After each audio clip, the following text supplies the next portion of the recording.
Welcome back to Big Dream Sports. I'm Coach Dixon, along with Cousar, new member of the Big Dream Sports team. How are you today? Doing great, man. Doing great.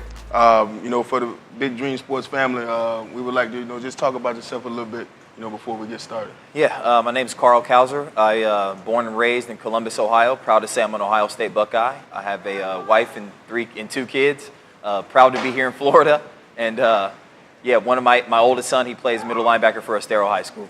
So I'm excited to be a part of the Big Dream Sports family and love what you guys are doing around here. Happy to be here. Well, our topic today is the Final Four. We want to give our opinion. I'm coming from a coaching standpoint, and Carl is coming from a fan. What do you think about the Final Four? I think they got the right four. I really do. I know that obviously I'm an unashamed Ohio State fan, so there's a lot of people out there that think that maybe we shouldn't be there. But I happen to think that they got the right four. I think Bama was obviously a lock. Clemson being 2.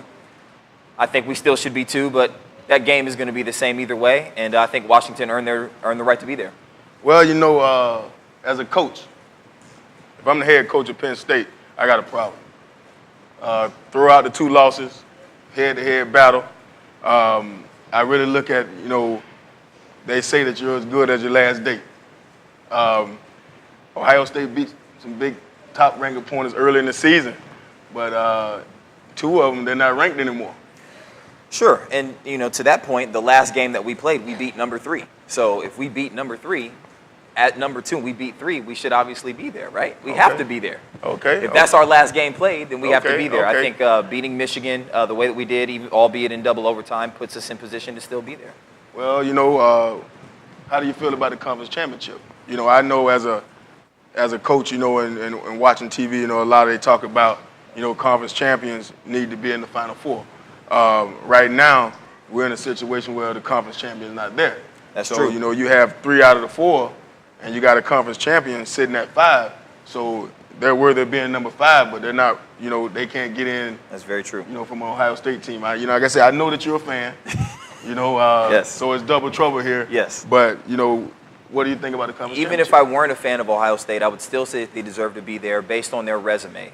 Outside of Alabama, I think they have the best resume of anyone. They've got wins over 4 top 10 teams, over number 8 Nebraska, 62-3. That, in my opinion, is the best win of the season. So if you stack up resumes, and that's what the committee said, whether or not they're a conference champion, if you stack up the resumes, if they don't match up, it matters, but it doesn't matter all the way, and I think they got the right 4. It matters, but it doesn't matter all the way. That's the committee's words, not mine. Power 5, not in the top 25. We can go anywhere with that. So our next thing is Clemson. Clemson has struggled lately. Yes, they have. They've come with some close wins late in the season to some teams that that are not as ranked as high as the teams that are sitting outside. Correct. What do you think about the deal with that? I think if Penn State was going to be upset with any of them, Clemson would be the one. Every time they've had a big game this year, they've struggled a little bit. They've got wins over Florida State and Virginia Tech by a total of 10 points. Those aren't blowout wins for a number 2 team in the country, and they lost to Pitt, who's now 23rd. So I think it's important for Clemson to really show who they want to be in this game against Ohio State. I just don't see them pulling it off. Well, I can't argue with that. I can't argue with that. In Washington, their thing is, they haven't played a lot of top-ranked teams, and the ones that they played, that they struggle. But they're a conference champion. Yes, they are. And their wins were all impressive. And Correct. that Colorado defense is, one of the best in the country. And, they put a lot of points up on them. So yes, they did. Like I say, as a coach, my problem is, if I'm a conference champ, I think that we need to be there. Our kids did everything we could do. We didn't make the schedule. The conference make the schedule, and we got to play who's in front of us. So, from a coaching standpoint, I'm bitter. I'm bitter. But, at the end of the day, I guess we got to deal with it now because the cake is baked. And speaking of Clemson, what do you feel about Dabo Swinney announcing 4 of his juniors are going to the NFL draft 2 months before the season's over? Well, I think that, my opinion, people probably they're going to have something to say. But we're worried about a national championship right now. Should be. I'm worried about being number 1, not number 2. You know, we've had the chance to be number 2, and that's not a great feeling. You know, when the confetti and everything comes down and we got to watch these guys go over and put the trophy in there, I don't like that. Yeah. You know, now on the other hand, I have never been in that situation except once. And when it happened to me, it was rough. You know, it was cold and it was a long night and we had to leave. So now we're going to come and make an announcement to put the attention on something else. Mm-hmm. You know, and as a coach, me watching the next game after they make the announcement, they struggled. Yes, they did. You know, they struggled. Yes, they did. You know, and we got 2 guys. Are they going to be first round, second round? I think Gallman and Deshaun Watson will be. The other 2, I'm not so sure.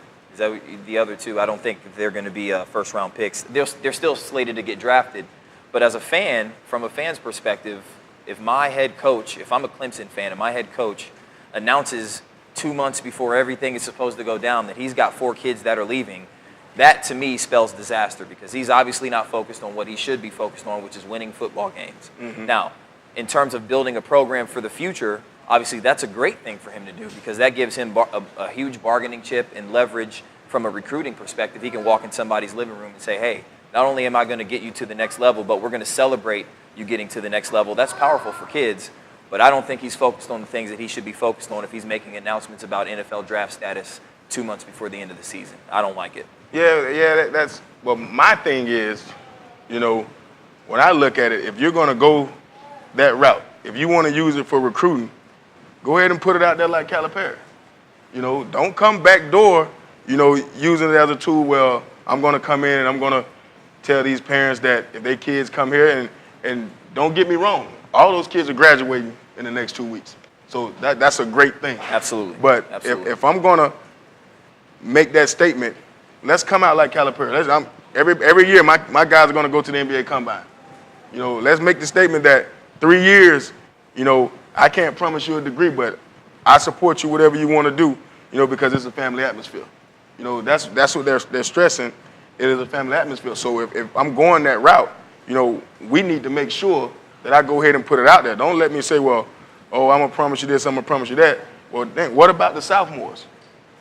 You know, what about the DN who's a top 3 player, probably in the draft coming out, but he's a sophomore, and he wants a national championship. That's right. Now we're making this statement, and I'm not going to get the opportunity because we got other things on our mind.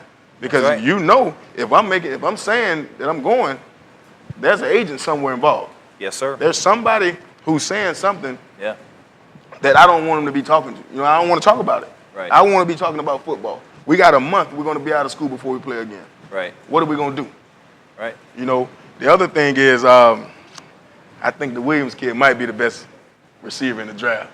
I don't know. You know, I know they're going to have to check out his neck and everything, but Sure. I think he might be the best receiver in the draft. But from a coach's standpoint, you know, I want to make sure that my team is focused. Which kind of coach would you rather have your son play for? Somebody who puts it out there like that or who stays focused on football throughout the entire season and lets those chips fall where they may later on? I want Nick Saban. Don't we all? I want Nick Saban. We all want Nick Saban. Listen. I'll take Urban Meyer personally. I was rooting yesterday. You know, I wanted Florida, you know, to give somebody some type of edge to where they can go and upset them. But I want a guy that know I'm coming in.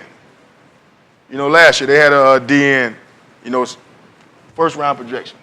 You know, he comes back to school. You know, could be a millionaire. You know, and the thing about it is, you know, for people that don't know, the universities usually come back and pay for their education anyway if they don't get it. Sure. But I want Nick Saban. I want to know that when my kid gets in your hands, up until his eligibility is up, you got him. You got him. You're going to make sure he makes it. I'm going to be honest with you. You might not like the way I say it, but this is the way it got to be said, and that's it. I think you speak for every parent on the planet that would love for Nick Saban to come sit in their living room and recruit their son. That's what I think. Oh, yeah. For sure. Yeah, but at the end of the day, you know, the kids got to make their own decision. Yep. Them with their families, and but I just, you know, it was one of those things that I felt that needed to be talked about. Absolutely. Because if we come back and we lose in the first round to a pretty good Ohio State team, and you look unfocused, could be a problem. You know, yesterday they came out strong, but you know, Virginia Tech made it a close game at the end. But you know, I really want, you know, with coaching kids and, you know, having a son, you know, whether he goes to Ave Marie, Florida Gulf Coast, or Florida Southwest, you know, the guy that comes in my living room, I want to know that he's going to be focused on what's best for the team, and my son got to put forth what he need to do. Absolutely. And don't get me wrong, I think all those kids are great kids, but I just think, you know, if I'm making $5 million a year, I'm about the university. You know, I'm going to take care of the kids, and I'm going to make sure the university is proud. And right now, Clemson know how it feels to be number 2. Yeah, they do. That's a tough feeling. Yeah, it is. Absolutely. You know, so we need to be focused on being number 1. Absolutely. Agreed, 100%. Now, thanks again for having your Big Dream Sports. Coach Dixon, Carl, see you next week. Thanks, guys.